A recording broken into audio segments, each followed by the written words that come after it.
राजा शुद्धोधन के यहाँ बुद्ध का जन्म हुआ। पिता ने ज्योतिषियों को बुलाकर भविष्य पूछा। उन्होंने कहा, या तो यह सम्राट होगा और या तो यह साधु होगा। एक तरह से देखा जाए तो सच्चा सम्राट भीतर से साधु ही होता है। जब ज्योतिषियों की भविष्यवाणी राजा ने सुनी तो वे घबरा गए कि मेरा बेटा साधु हो जाए, ऐसा ठीक नहीं होगा। राजा ने पूछा, कोई उपाय बताइए, क्योंकि मैं चाहता हूँ कि राजा का पुत्र राजा ही बने। ज्योतिषियों ने मैं कहा कि इसका लालन पालन व पूरा जीवन बड़ी सावधानी में बिताना होगा, अर्थात आपका पुत्र सिद्धार्थ कभी किसी बूढ़े व्यक्ति को न देखे, कभी किसी बीमार व्यक्ति को न देखे और कभी किसी मरे हुए व्यक्ति को न देखे। जब तक ऐसा होगा तब तक वे राजा ही बने रहेंगे। अगर ऐसा नहीं हुआ तो वे साधु बन जाएंगे। राजा शुद्धोधन ने अपने पुत्र सिद्धार्थ के लिए बढ़िया से बढ़िया बड़े बड़े महल, अच्छे से अच्छा भोजन, दास दासियां और खाने पीने के सामान आदि वस्तुओं के ढेर लगा दिए।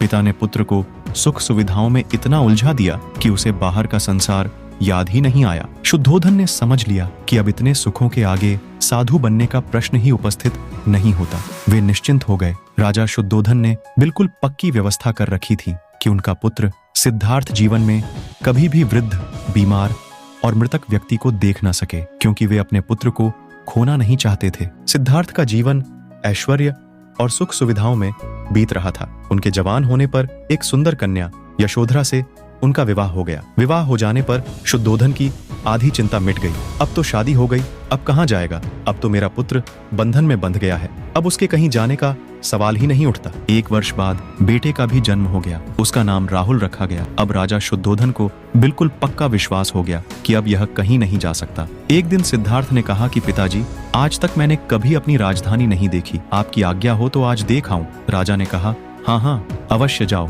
अपना शहर देख कर आओ। एक सारथी को भी साथ में भेजा गया कि जाओ राजकुमार को राजधानी घुमा फिरा कर लाओ। फिर भी राजा ने चाक चौबंद इंतजाम कर रखा था कि कहीं चूक न हो जाए। सिद्धार्थ के लिए राजधानी के प्रमुख मार्ग खूब सजाए गए थे, पर घूमते घूमते सिद्धार्थ ने थोड़ा उलटा मार्ग ले लिया। वे उस मार्ग से गुजरने लगे जहां पर तैयारी नहीं थी, और आज उनको बहुत आश्चर्य हुआ जब पहली बार उन्होंने एक बूढ़े आदमी को देखा। कमर झुकी हुई, पूरी चमड़ी में झुर्रियां पड़ी थीं। वह परेशानी और दुख से बेहाल था। उसकी चाल बहुत धीमी थी। बूढ़े की झुकी हुई कमर को देखकर सिद्धार्थ को एक झटका लगा और सारथी से उन्होंने पूछा, क्या एक दिन मैं भी बूढ़ा हो जाऊंगा? सारथी ने कहा, हाँ राजकुमार, हर व्यक्ति के जीवन में 3 अवस्थाएं आती हैं, बचपन, जवानी और बुढ़ापा।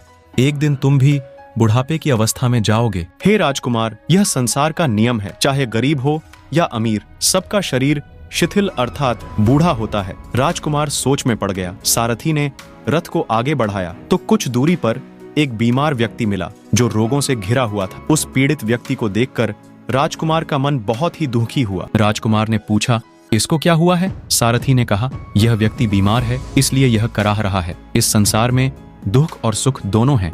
यह अपने अपने भाग्य की बात है कि कोई दुखी है और कोई सुखी है।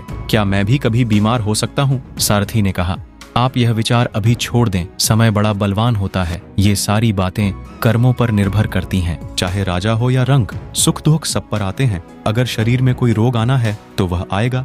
यह सब सुनकर राजकुमार सोच में पड़ गया। सारथी ने रथ को कुछ आगे बढ़ाया तो सामने से 4 कंधों के ऊपर एक अर्थी को जाते हुए देखा। राजकुमार ने ऐसा पहली बार देखा था। उसने सारथी से पूछा, यह क्या है? यह आदमी मर गया है, यह मुर्दा है। जो व्यक्ति मर जाता है उसको बांधकर श्मशान भूमि में ले जाते हैं, फिर वहां पर उसे जला दिया जाता है। राजकुमार ने कहा, क्या सबको मरना पड़ता है? हाँ, सबको मरना पड़ता है। यह मृत्यु लोक है। जो जन्म लेता है उसे कभी न कभी अवश्य ही मरना पड़ता है। तो इसका मतलब यह हुआ कि ठीक इसी तरह से एक दिन मुझे भी मरना होगा। मेरी देह भी मुर्दा होगी और मुझको भी 4 कंधों पर उठाकर ले जाया जाएगा।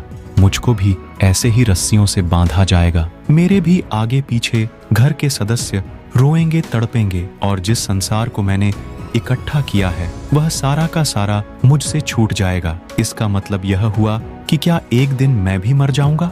क्या एक दिन यशोधरा भी मर जाएगी? क्या एक दिन मेरा राहुल भी मर जाएगा? सारथी ने कहा, हाँ राजकुमार, एक दिन मैं भी मरूंगा, आप भी मरेंगे, यशोधरा भी मरेंगी और राहुल भी मरेगा, क्योंकि यह सब मरने के लिए ही पैदा होते हैं। उस रात सिद्धार्थ सो न सके। सोचने लगे कि क्या संसार में इतना दुख है, रोग है, बुढ़ापा है, और ऐसे में मैं खा पी कर कैसे जी सकता हूँ? नहीं नहीं, ऐसा मुझसे नहीं हो सकता।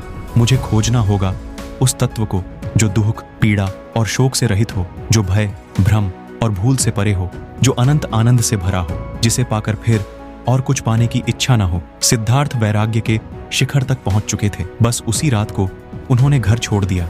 सारथी से कहा कि नगर की सीमा से दूर ले चलो। नगर के बाहर पहुंचकर सारथी को लौटा दिया। फिर कई दिनों तक वन में चलते गए। एक घने पीपल के वृक्ष के नीचे आसन लगाकर ध्यान में लीन हो गए। इसी प्रकार कहानी सुनने के लिए सुबोध कुमार शॉर्ट्स चैनल को सब्सक्राइब जरूर कर लें।